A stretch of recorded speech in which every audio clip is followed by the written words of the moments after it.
यह कहानी है करिश्मा और संजय की, जो बहुत अच्छे दोस्त थे। करिश्मा और संजय कई दिनों से एक दूसरे से मिलने की कोशिश कर रहे थे, लेकिन अलग अलग शहरों में काम करने की वजह से, जिसके कई दिनों की कोशिश के बाद दोनों ने दिल्ली में मिलने का प्लान बनाया। करिश्मा ने घूमने की सारी जगहों की एक लिस्ट बना ली थी। उसने सब कुछ अपने तरीके से प्लान कर लिया था, ताकि एक अनजान शहर जाने के बाद उन दोनों को किसी भी परेशानी का सामना न करना पड़े। स्टे करने के लिए करिश्मा ने एक होटल में रूम बुक कर लिया और 18 मार्च की रात दोनों दिल्ली के एयरपोर्ट पर मिले। करिश्मा: हेलो संजय, पता है मैंने तुम्हें कितना मिस किया। संजय: मैंने भी तुम्हें बहुत मिस किया। दोनों एयरपोर्ट से सीधे होटल की तरफ निकल गए। करीबन 1 घंटे के बाद दोनों अपने होटल पहुंच गए। होटल बाहर से बहुत ही खूबसूरत लग रहा था। इतना खूबसूरत होटल देख संजय काफी खुश हो गया। संजय: सच में तुम्हारी प्लानिंग और चॉइस हमेशा टॉप पर होती है। करिश्मा: हाँ, जैसे कि मैं दोनों ने होटल में चेक इन कर लिया। अपने रूम में पहुंचते ही दोनों फ्रेश हो गए और एक दूसरे से बात करने लगे। दोनों का ही लॉन्ग डिस्टेंस रिलेशनशिप था और एक एक साल में दोनों का मिलना हो पाता था, और 1 साल बाद भी दोनों एक दूसरे से मिल रहे थे। इस बीच जो भी एक दूसरे के साथ हुआ, दोनों ने एक दूसरे के साथ शेयर करना शुरू कर दिया। बात करते करते दोनों एक दूसरे के करीब आ गए और एक दूसरे की आगोश में समाने लगे। संजय: हम एक साथ क्यों नहीं रह सकते। करिश्मा: देखो संजय, कोशिश तो मेरी यही है, मैं और तुम दोनों हमेशा के लिए एक साथ हो जाएं। करिश्मा और संजय एक दूसरे से बात कर ही रहे थे कि तभी रूम के बाथरूम से कोई आवाज आने लगी। पहले तो उन्हें लगा कि गीजर से कोई प्रॉब्लम होगी, लेकिन ध्यान से सुनने पर करिश्मा ने यह महसूस किया कि ये किसी की दीवार पर नाखून मारने की आवाज है। ऐसा समझ में आते ही करिश्मा काफी डर गई और वह संजय को यह बात बताई, जिसके बाद संजय बाथरूम की तरफ बढ़ने लगा। संजय: वो बाथरूम में बिल्ली थी। करिश्मा: मैंने तुम्हें खामखा डरा दिया। चैन की सांस लेते हुए दोनों वहीं बेड पर लेट गए और एक दूसरे से बात करने लगे कि तभी उन्हें महसूस हुआ कि उनके बेड के नीचे कोई गहरी गहरी सांसें ले रहा है।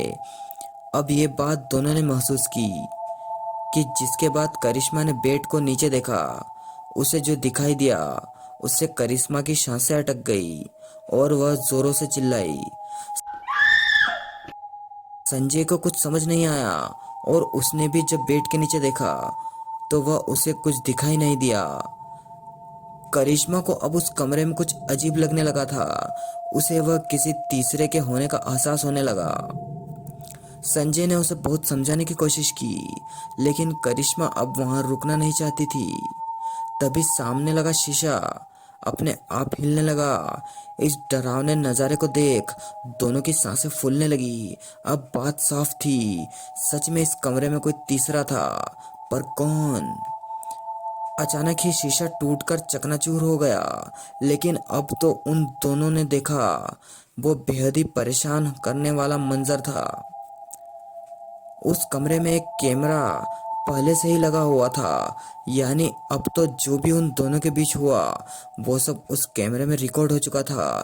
दोनों काफी घबरा चुके थे और फिर दोनों जल्दी जल्दी अपने कपड़े पहनना शुरू किए और वहां से निकलने की तैयारी करने लगे। इतने में पास रखे अलमारी से किसी के गुर्राने की आवाज आने लगी। यह सुन दोनों बहुत ही डर गए। अब बस कैसे भी करके दोनों वहां से भागना चाह रहे थे, लेकिन कमरे का दरवाजा खुल ही नहीं रहा था। काफी देर के कोशिश करने के बाद भी दरवाजा नहीं खुला कि अलमारी अपने आप जमीन पर गिर गए। और करिश्मा का डर एकदम सही था कि यहाँ कोई तीसरा भी है। वही अपने सामने इतना खतरनाक आकृति देख दोनों ही डर से कांपने लगे कि तभी हवा की तेजी से उस आकृति ने संजय का गला पकड़ लिया। संजय जोर जोर से चिल्लाने लगा। उसका दम घुटने लगा था। करिश्मा भी संजय को बचाने की कोशिश कर रही थी, लेकिन वह कामयाब नहीं हो पा रही थी। फिर संजय ने पूछा, तुम्हें मुझसे क्या चाहिए? संजय के पूछते ही उस भूतिया आकृति ने हवा में कुछ लिखा। सच बोलो। यह पढ़कर किसी को भी कुछ समझ नहीं आया। और उसके बाद उस भूतिया आकृति ने फिर से कुछ लिखा। कैमरा। संजय, मुझे कुछ नहीं समझ आ रहा, मुझे छोड़ दो। संजय का दम घुटने लगा था, जिस पर उसने कहा, यह कैमरा मैंने ही लगाया है। मैं करिश्मा को ब्लैकमेल करना चाहता था ताकि वो मेरे साथ आकर रहे। संजय के ऐसा करते ही करिश्मा के पैरों से जैसे जमीन ही खिसक गई थी। संजय ने यहाँ आते ही कैमरे को छिपाकर लगा दिया था ताकि वह करिश्मा को अपने साथ रहने के लिए ब्लैकमेल कर सके। इस घिनौने काम के बाद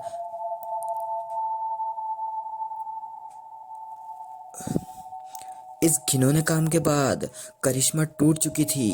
वह उस भूतिया आकृति ने संजय को हवा में उठा उठाकर पटकना शुरू कर दिया था। कुछ ही देर में संजय ने अपना दम तोड़ दिया। मगर ये भूतिया आकृति कौन थी? बात अब साफ थी।